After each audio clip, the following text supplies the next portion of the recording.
going on, everybody? It is May the 4th, Lunch Academy episode 005 podcast we must do today. And as always, my co-host, Princess Double S, right beside me here. Hello, why hi everyone. Are you so dressed up? So, I mean, it's May the 4th, Star Wars Day. So I am channeling my inner Princess Leia today. For all the people who are listening and don't have a clue what we're talking about, I am fully dressed up as Princess Leia right now. Front to bottom. Yep. The PG version. Don't get any ideas, guys. Yeah, it's the white robe. I pretty much look like a nun. But yeah, you know what? I can only wear this once a year. I got to go for it. Why don't you just wear it every Monday? Make it a thing. Yeah. Yeah, it's like Star Wars Monday. I am also dressed today, for those wondering. I am dressed. That is it. Oh, okay. That's the whole sentence. Oh, good. You would hope.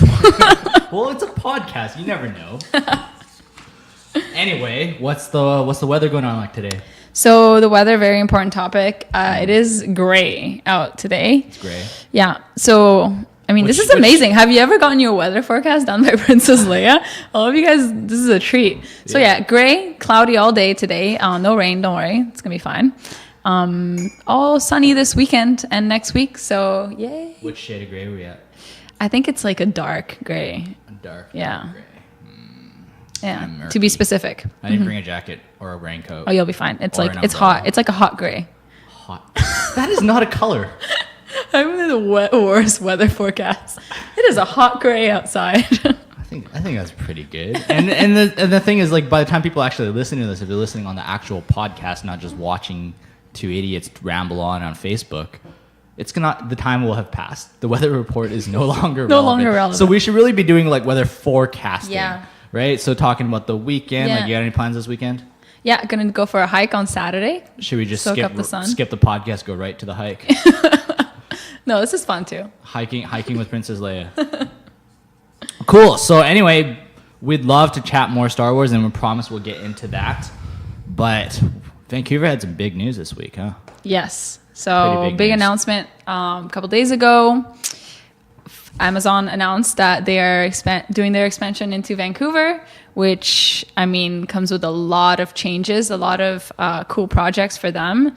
They're expanding and I think developing 2 new offices and expanding their current office. And yeah, it's going to be big. They're bringing like 3,000 plus jobs by 2020. Sign us up. Do you need a podcast host? Would they like to pay somebody to eat lunch? Yeah, I don't know. They could. Or we'll have a lot of cash to throw around, so you never know. We'll dress up too. Amazon, if you're listening.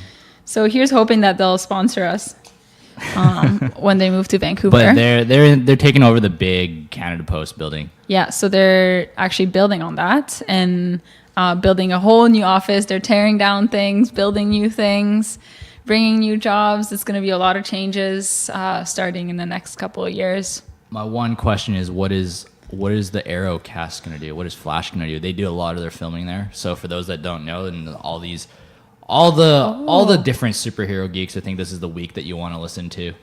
Arrow is filmed in Vancouver. Flash is filmed in Vancouver. Supergirl is filmed in Vancouver. And they basically just used the corner of that street.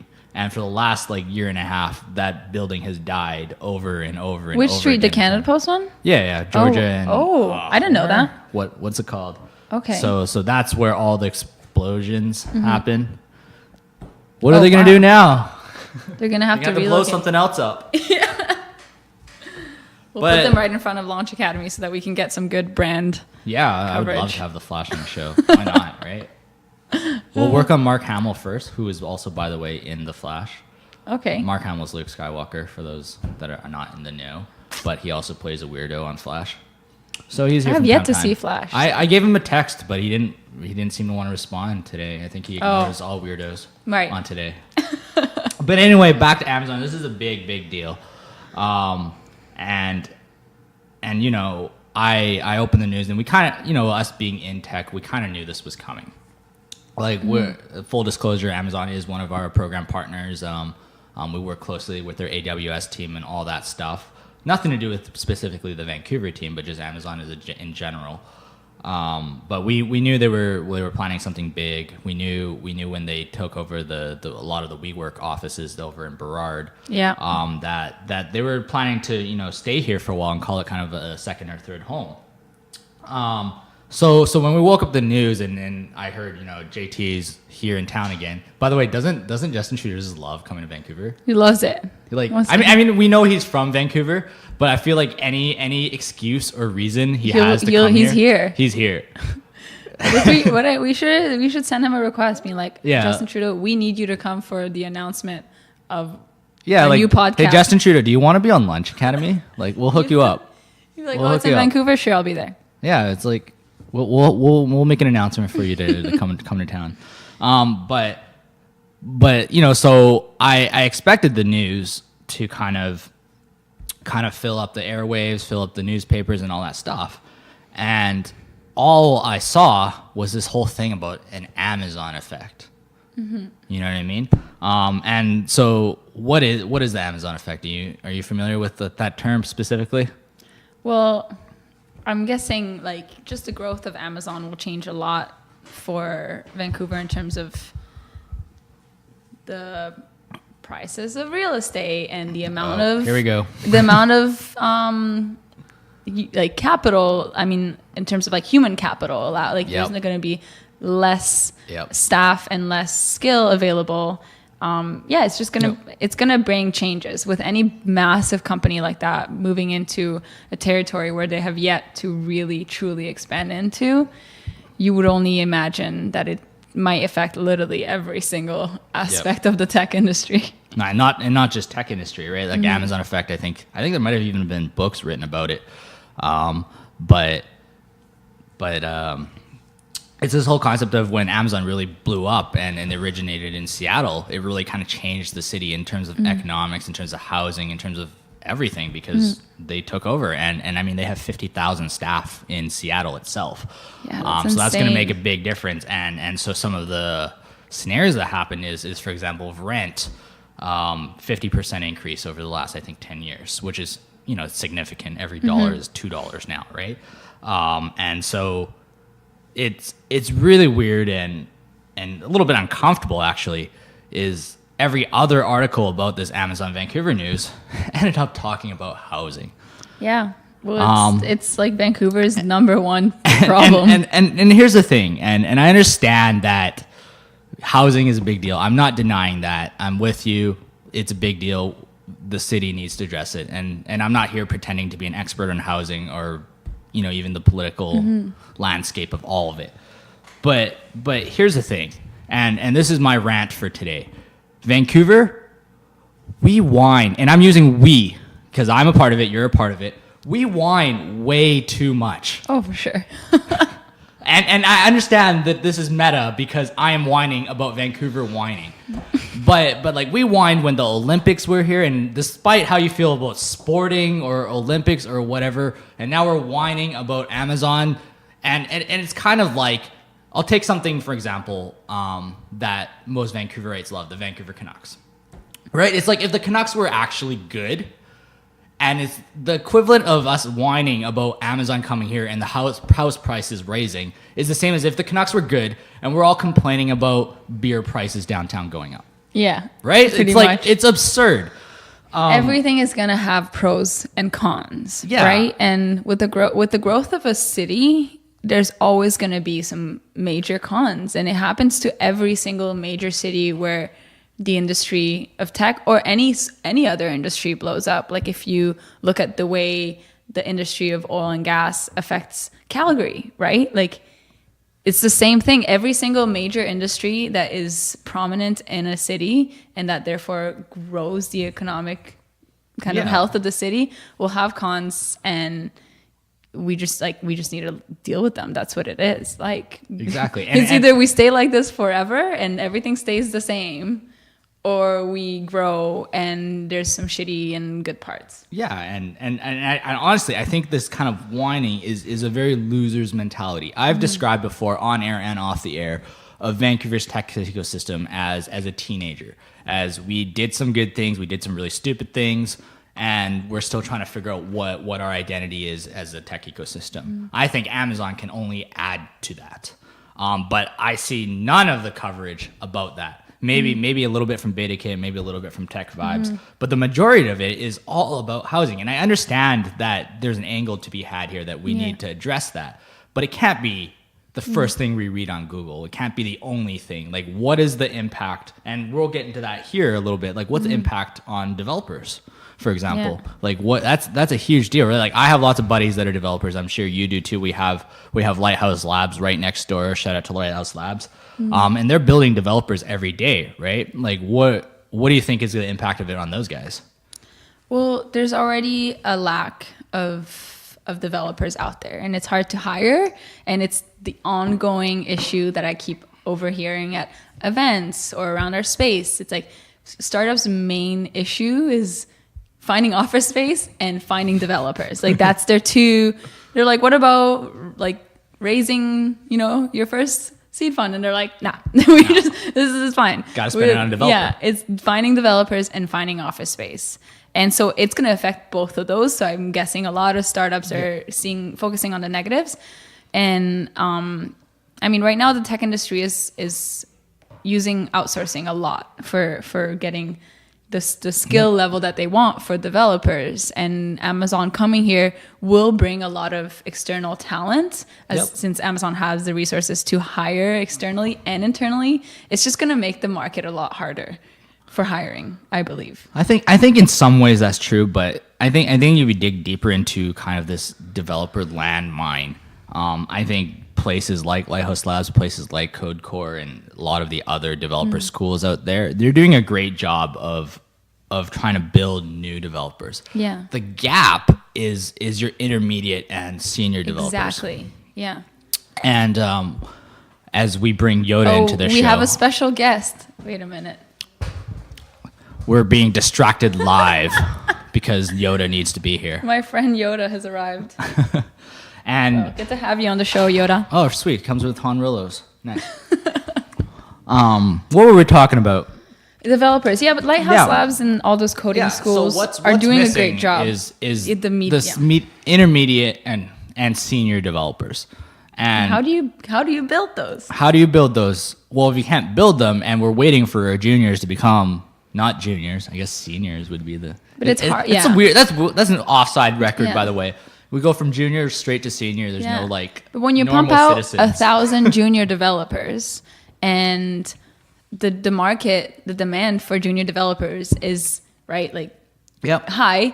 You pump out 1,000, it gets lower and gets lower, and then all those juniors are filled up, and then there's no longer opportunities for new juniors to start going up in the range. So it's kind of like bottlenecking, pretty much. A little bit, but I think it does a couple of things. I think if you're a developer today, I think the wrong thing to do is to go, oh no, can I still keep my job? Or are they going to bring higher talented people and replace me?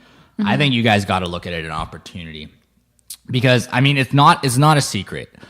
Vancouver has some of the lowest salaried developers, period, in the country, in North America. And is Amazon planning on maintaining their current And I think whatever they do, it's this, again, I've brought this up before, is this concept of iron sharpening iron. If Amazon offers me $50K or $60K or whatever that number is, can somebody else kind of beat that, right? Mm-hmm. And so I think from if you're a developer and from your career standpoint, having your boss worry a little bit about, okay, will they take that Amazon job? I think that's healthy for them. And I think it again pushes into our second topic about the actual entrepreneurs.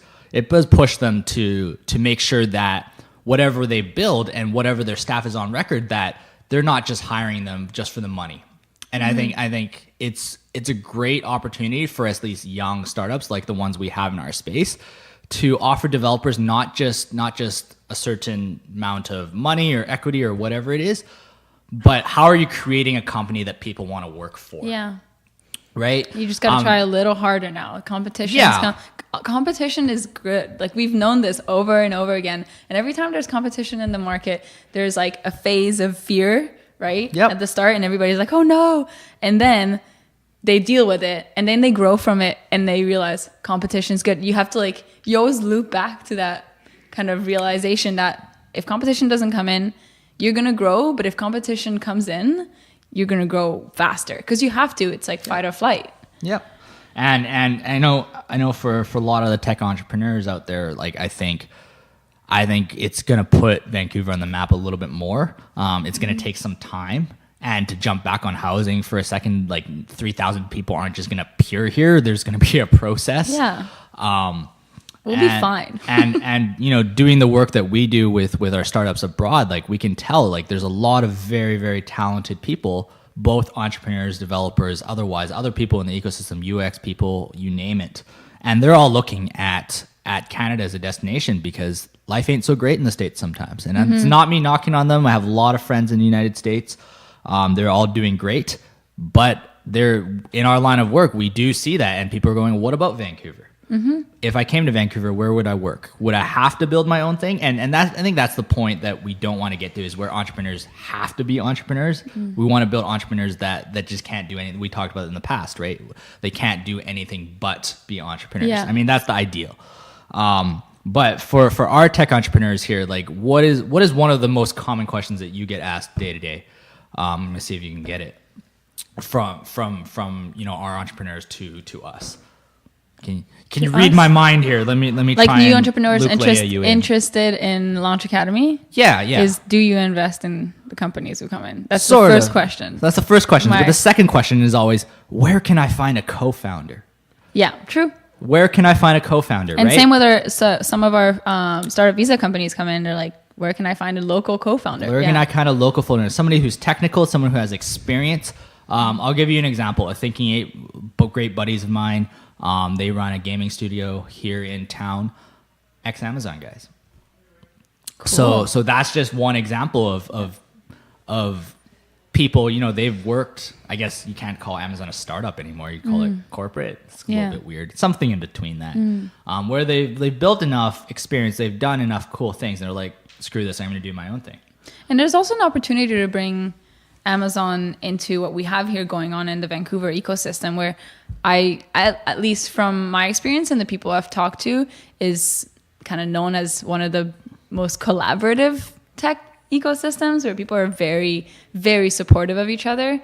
And bringing a company like Amazon into this space, they're going to have to adapt to the tech culture here, and hopefully they adapt in a way that they want to collaborate and want to be supportive of what we've got going on in the early stage tech startups. Yeah, and I think to kind of wrap that up is like the impact on an ecosystem. Like I tried for a very long time. We were doing some research on this topic last night. I tried for a very long time to figure out some of the negatives. And yes, it will get more competitive, but like you said, like competitiveness, there's nothing wrong with that. Yeah, right? With competition comes growth. Like if you're an athlete, like you're not an athlete to play just to win against little kids, right? Like you want to beat the best to be the best, right? You keep wanting to play the best team because that's the only way you're going to get to that level. Exactly. And in terms of our ecosystem, there's this thing that Ray, our CEO, always says. Is he always comes up with these weird like old man quotes. Yeah. But it's a rising. It's very tide. Quotable. Yeah, it's like a rising tide raises all boats, and I was like, oh yeah, it's like if I was into boats, I guess I could relate to that. But it's true, right? Like a rising tide raises all boats. I'm pretty sure he didn't make up this quote. He probably just like Googles all this stuff, so he has it like he just pulls them out like to sound older. And then you can go deeper, like as long as they don't have cracks, and then they start sinking, and it's like the negative Nancy over here. But anyway, like you mentioned, like to wrap this up, I think 3,000 jobs. They already have 1,000 here right now. They're building another 1,000 in I think by 2020. So that's 5,000 jobs. Yeah. And I really don't think they're going to be the only one. I think Microsoft's already got a huge office here in Vancouver. Yeah. There's more people coming, and I think it's going to help in terms of finding co-founders, finding interesting people to do cool projects with. Yeah. And I think it gives our local entrepreneurs people and connections and networks to look up to, because you think about, again, Microsoft, Amazon, Facebook is here now. These aren't just connections here in Vancouver, they're connections throughout the valley and Seattle and all that stuff. So it just connects us even more to those big hubs that Amazon is already in. Yep. Yeah. Exactly. So The too long, didn't read version is Stop Whining Vancouver. It's going to be great. Yeah. With the rising tide. You bought What is it? With the rising tide, raise all boats. How to say? Rising tide raises all boats. That's going to be the takeaway for today. Right. It's not like Amazon's bringing a Death Star to Vancouver. Let's be honest. Otherwise, I will be here. Yeah. To help you fight. She's going to take it down.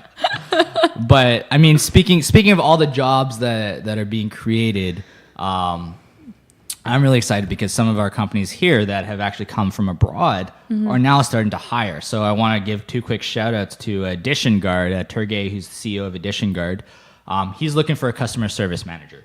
So we're going to have links in our Facebook later on. If you were interested in applying and you want to be a customer service manager, you want to work for a cutting edge tech company, that's a place to look. And also at the same time, a different company called Flare, they are looking for a project manager. So these are some of the tip of the iceberg of cool things that are going on every day at Launch Academy. These companies have been here for actually Flare started on May 1st. Yeah, we're happy to see them grow so fast, right? They've only been here for a month or two. So if you're worried about Amazon taking away your jobs, which I don't necessarily think may happen. No. There are more jobs being created and people are noticing what's going on in Vancouver. Yeah. Speaking of what's happening in Vancouver, you had some announcements? Yes, we do have some announcements this week. A lot of awesome things will happen this week. It's been really a good week for Launch Academy.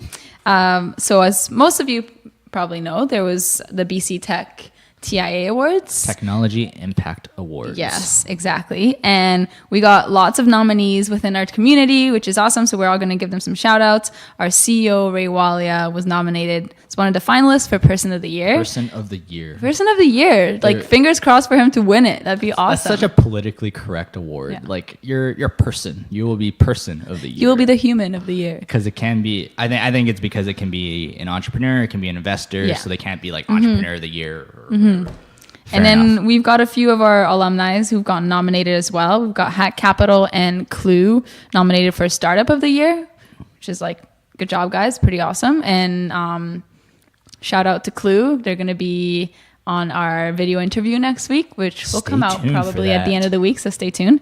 And also, our alumni Thinkific was nominated for Growth Company of the Year. Yep. What does that entail? Growth company. Growth means they got a growth spurt. They were 4.9 and now they're 5.2. Wow. No, I'm joking. What? I thought you were talking in terms of like ratios of employees. No, I was talking about height. It was a bad joke. Oh. Get with the program. Sorry.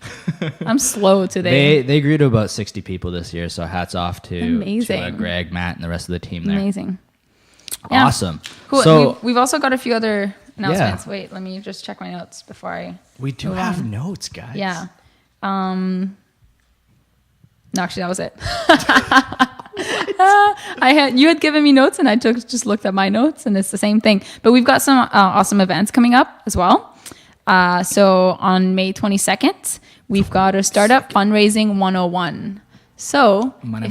Yeah, if you want money, you're early stage startup, you want to or if you're whatever, any stage startup, but you want to see what people have to say today about fundraising, because this is like fundraising today.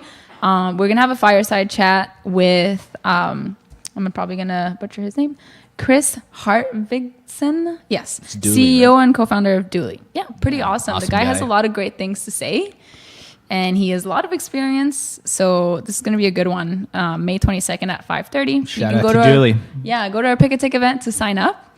And we've also got another intro to blockchain. So if you didn't make it to our last one, which I think was last week, we've got one coming up in May 28th. Yeah. Awesome. Tons of stuff happening. So anyway, we have Yoda here, and I know we have some food waiting for us as well. But before we do that, I wanted to bring a little back Star Wars. I want to bring Yoda back into here. So, we were racking our brains on what games we could play about Star Wars. And it was Friday. so hard. We got to play a game. We got to relax. Also, I made it hard on Sam because I'm not the most knowledgeable about. Don't let this fool you. My Princess Leia costume. I am not the most knowledgeable about Star Wars. Yeah, we were literally talking 5 minutes before the show about what Princess Leia's last name was, and it was a tough topic. I'm a millennial Star Wars lover. That is true. Which means I've only seen the last 2 movies. Shh. Do you want there to be an episode 6 or not? Sorry, guys. We've seen all of them twice, just twice though. I grew up in Costa Rica, literally under a rock, so that means you're perfectly relatable to Luke. I didn't have a TV. Luke loves rocks. His best friend is a rock. I'm gonna play the villain. Anyway, so to maybe educate you a little bit, I thought it'd be fun if I took out some quotes from some of the most famous characters in Star Wars. You cannot look at the answers, and it will be your turn to guess who said them. Is that fair? Yeah. So it's just a couple of ones. Some of them are very popular ones. Do I have the names on my notes? You do not have the names on your notes, but just so you're aware, it's Darth Vader, of course. Luke Skywalker. So here's what's weird is I know Luke Skywalker is that young kid with the green lightsaber. You know Luke Skywalker is a creepy old man who talks to rocks. Who's a bit disturbed. So this is very weird. But we do have Luke Skywalker. We have Yoda. Okay. We have Kylo Ren. And then we have Rey. Okay. So all you have to do is decide who said this quote. Okay, cool. Okay, so we'll start with a very easy one, just as a demo. Okay, so do or do not. There is no try. Yoda. Our friend here, Yoda. Easy, right? I live my life through that. Do or do not. Yeah. Okay, so we'll move on from there. So the next one is, when I left you, I was but the learner. Now I am the master. Oh. Is that Kylo? It could be Kylo. It could be Darth. It could be Rock Boy Luke. I'm gonna go with Luke. Nope, that's Darth Vader. Oh, damn it! That's the 4th episode. So he is actually talking to Obi-Wan Kenobi, a name maybe you're not familiar with. I am familiar with that. There you go, right? Don't underestimate me. You just said this was Luke. And he was talking to Obi-Wan, who is his master, before he kills him. Sorry, spoilers on a 40-year-old movie. Yeah, guys, I haven't watched it yet. Okay, let's move along. I'm going to suck at this game. Fear is the path to the dark side. Who said this? So we have some Imperial guys here. Kylo, Darth. So those are your heavy hitters. Could also just be Luke or Yoda. Probably not Rey. I'm going to give you a hint on that one. Okay. Sounds like an old I'm going to say Kylo. Kind of saying. It's Yoda. It's Yoda? It's Yoda. Oh, damn it, Yoda. So this was in The Phantom Menace, which is technically episode 1. And I can't believe you went that back on these quotes. Obviously, I don't know them. I have to. And he was talking about he saw fear in a young Anakin Skywalker, a.k.a. future Darth Vader. Okay, this one should be easy. I am your father.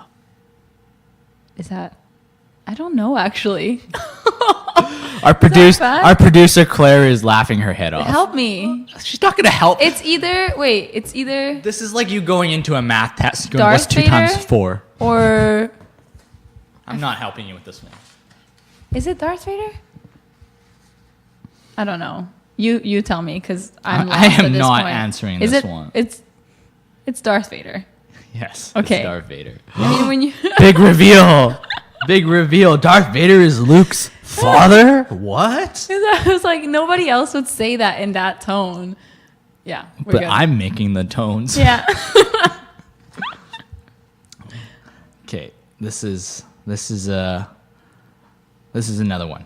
Strike me down in anger and I'll always be with you, just like your father.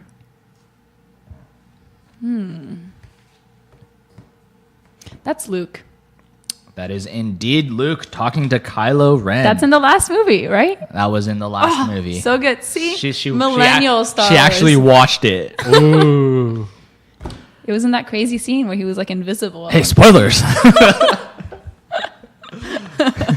Producer lady gave me the evil eye for screaming into the mic. Spoilers. Okay. Okay, so I lost that. Good to know. No, let's do 2 more. Okay. I need someone to show me my place in all of this. Rey. Yeah, that is Rey. That was on the trailer of The Last Jedi. Okay, last one. It's not can, it's will. You have to will things into fruition. Luke. You sure about that? Yoda. Anybody else? I feel like those inspirational ones are always Yoda. It's a trick question. That was Kanye West. Oh, what? What? So that is it for this game. Man, we should put Kanye West in the next Star Wars movie. So this is how far deep into the depths of the internet that I went for this game. Is I was just looking up random Star Wars stuff, and did you know that what's his name? Kanye and Kim met on some sort of spoof show about Star Wars. Okay. So it's because of Star Wars that we now have Kim Ye. Man. It's Star Wars has done so much for us. It's a scary world out there. What would the world be without... Just imagine it. What would the world be without Star Wars? I don't know. People do go outside. Yeah. Instead of nerding out to Han Rolos. I guess it would be a better place. and then all the Star Wars fans are waiting for me outside of How dare you say that? Yeah, they were outside. Like we had an abnormal amount of people outside. Everybody's staring in. Walking past our media room just is taking photos. I've never felt so popular in my life. I'm not sure if that's the right word. I don't know if it's popular if they're judging you. No. Sam, you're so negative. I'm going to say, I think they're admiring me, and you think they're judging me. Well, I'm part of Vancouver. I whine a lot. That's the whole point. I bring the positivity to the show. All right, so this week is my turn to bring you food after you gave me that fake pizza last time. And this was kind of hard because I was trying to do something Star Wars themed. I knew you would bring it. We had pancakes this morning, by the way. Yeah. We have these Han Rolos here. I keep staring at Yoda to the right of me. And I kept coming back to what kind of disgusting food can I bring her this week? And my mind kept going into Jabba, Jabba the Hutt. Oh no! So what kind of weird slimy thing can I bring her this week? And actually, it's not that bad, but it does look kind of weird. So we'll pull over the plate, and I'll introduce this dish. So this is another dish from my heritage. This is actually my heritage. I'm not Korean. I'm Chinese. Okay. So this is a pretty popular food in Hong Kong. So open it up. Ooh, that actually looks delicious. So the Chinese or the Cantonese name for this is gong cao ao. Oh, wait, let me try to pronounce that. Say it again. Gong. Gong. G. Gong. Gong. Gong cao. Cao. Ao. Ao. Ho. Ho. So gong, tao, what that... Ho. That's actually not bad. Killed it. It's not bad at all. So literal translation is dry, fried beef noodle. Very literal. Very literal. I like it. Very literal. So it's because there's actually a wet version with sauce, but for the sake of this show, I brought the dry version, which I think is the more popular version anyway. If you dispute that, let me know in the comments. I honestly think you got the losing part of this deal because every food you bring me, I'm super excited. She's down for. And I bring you fake pizza. So may the forks be with you. Dig in. I'm pretty sure you haven't tried this before. No, I have not. I gotta whip out my chopsticks because we only have one fork in the Olive Launch Academy. I could have showed off my chopstick skills. Oh, go ahead.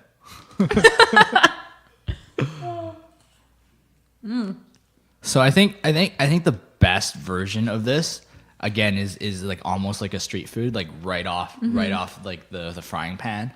I think that would be the best version. This is delicious. Yeah. So this is from I think it's Kanji Noodle Delight.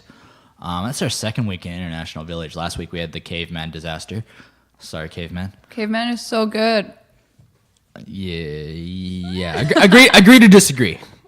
Oh, I'm digging these noodles. I think this can actually be our lunch this time because here's the secret about Lunch Academy as I ramble on as she just continues eating and eating and eating. We're actually quite hungry after the show. We do this right at lunch, but we don't actually have lunch. And our producer eats her lunch right in front of us while producing. She's like, it's Lunch Academy, right? Cool. Right. So what do you think? What do you think of this week? This is great. Thanks for the amazing food. Awesome. I think we had some fun things to talk about with Amazon, and I'm really looking forward to seeing the news kind of go beyond the surfacey stuff and go deeper into what it actually could potentially look like. A Deathstar. In the positive sides, I'm excited to see that. Awesome. And yeah, we'll have fun things to talk about next week. Awesome. If you have any food suggestions for us, we would love your suggestions. It's very hard to come up with food and have it here for 12 o'clock.